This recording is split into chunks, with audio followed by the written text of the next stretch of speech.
Hi friends, welcome to Salem Padma சமையல். நம்ம சேனலை சப்ஸ்கிரைப் பண்ணாதவங்க பண்ணிக்கோங்க, பக்கத்தில் இருக்கிற பெல் பட்டனையும் அழுத்திக்கோங்க. இன்றைக்கி நம்ம என்ன பார்க்க போகிறோம்னா புதினா சட்னி வித்தவுட் ஆனியன். வாங்க எப்படி செய்யலான்னு பார்க்கலாம். இப்போ அந்த சட்னிக்கு பார்த்திங்கன்னா இது ஒரு 4 பொருள் ட்ரை ரோஸ்ட் பண்ணணும். பார்த்திங்கன்னா வேர்க்கடலை 2 டேபிள் ஸ்பூனு, 1 டேபிள் ஸ்பூன் தனியா, அரை டேபிள் ஸ்பூன் சீரகம், சும்மா ஒரு பிஞ்ச் அளவுக்கு வெந்தயம். இது எப்படி வறுக்கணும்னு பார்த்துக்கலாம். இந்த சட்னி வதக்கிறதுக்கு பார்த்தீங்கன்னா புதினா ஒரு 1/4 கட்டு அளவுக்கு க்ளீன் பண்ணி வச்சுருக்கேன். ஒரு 5 பச்சை மிளகாய், ஒரு சொலை புளி, 2 பெரிய தக்காளி. இது மல்லி கடைசியாக போடணும், அது ஒரு கைப்பிடி அளவுக்கு. ஒரு 4 பல் பூண்டு, மஞ்சப்பொடி ஒரு 2 பிஞ்ச் அளவுக்கு. தாளிக்கிறதுக்கு பார்த்திங்கன்னா கடுகு ஒரு அரை ஸ்பூனு, 1/4 ஸ்பூன் சீரகம், அரை ஸ்பூனு கடலைப்பருப்பு, உளுத்தம்பருப்பு, ஒரு 4 பல் பூண்டு தட்டி வச்சுருக்கேன், ஒரு 4 வரமிளகாய், கருவேப்பிலை கொஞ்சம், பெருங்காயம் கொஞ்சம். எப்படி செய்யலான்னு பார்க்கலாம்.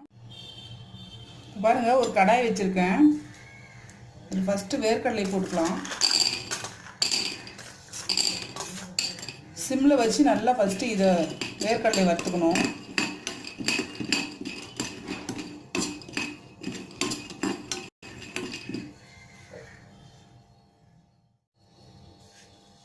தனியாக போட்டுக்கிறேன்.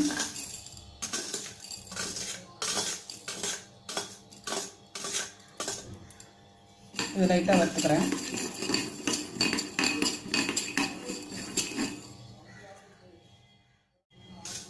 இப்போ தனியாக வறுபட்டுருச்சு, சீரகம் போடுறேன்.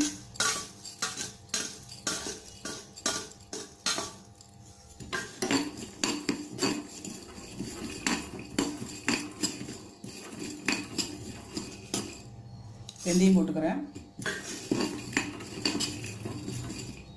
இது வறுத்தாச்சு. இது தனியாக ஆற வச்சு வைக்கலாம். பாருங்கள், ஒரு கடாயில் 2 ஸ்பூன் ஆயில் ஊற்றிருக்கேன். இது ஃபஸ்ட்டு பச்சை மிளகா போட்டுக்கலாம். தக்காளி போட்டுக்கிறேன். இந்த புளி ஒரு கிலோ போட்டுக்கிறேன். இது ஒரு 3 நிமிஷம் நல்லா வதக்கணும் தக்காளியை. தக்காளி வதக்கிட்டு புதினா போட்டுக்கிறேன்.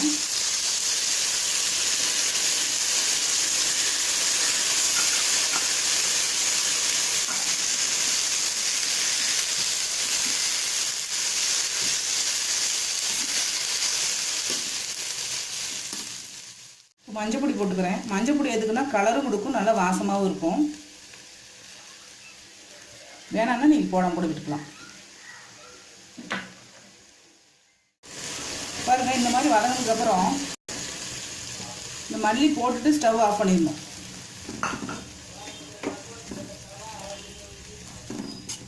இது ஆனதுக்கப்புறம் அரைச்சிக்கலாம். இப்போ பாருங்கள், மிக்ஸி ஜாரில் இந்த ஃபஸ்ட்டு ட்ரையாக வறுத்துருக்கோம் இல்லைங்களா, அதோட இந்த 3 பல் பூண்டு போட்டு மிக்ஸியில் அரைச்சிக்கணும். பாருங்கள், இந்த மாதிரி அரைச்சதுக்கப்புறம் உப்பு போட்டுக்கலாம். நான் 1 ஸ்பூன் அளவுக்கு போடுறேன். இப்போ இந்த வதக்கணதையும் போட்டுக்கலாம். இப்போ பாருங்கள், வதக்கணதையும் போட்டேன். இதெல்லாம் போட்டு குறவரப்பாக தான் அரைக்கணும், ரொம்ப நைஸாக அரைக்கக்கூடாது. பாருங்கள், இந்த மாதிரி குறவரப்பாக அரைச்சாச்சு. சட்னி ரெடியாக இருக்குது. இப்போ தாளித்து கொட்டிக்கலாம். இந்த சட்னி தாளிக்கிறதுக்கு 2 ஸ்பூன் ஆயில் விட்டுருக்கேன்.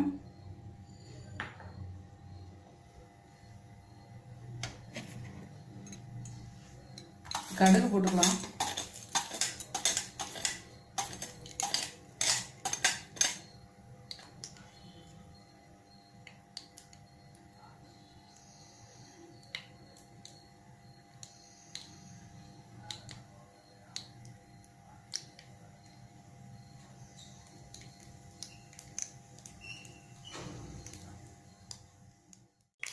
கடுகு பொங்கிச்சு. இந்த கடலைப்பருப்பு, உளுத்தம்பருப்பு, சீரகம் போட்டுக்கிறேன். இது செவக்கணும்.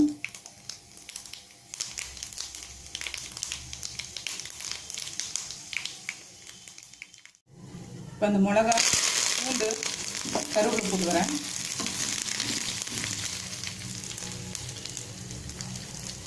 பெருங்காயம் கொஞ்சம் போட்டுக்கிறேன்.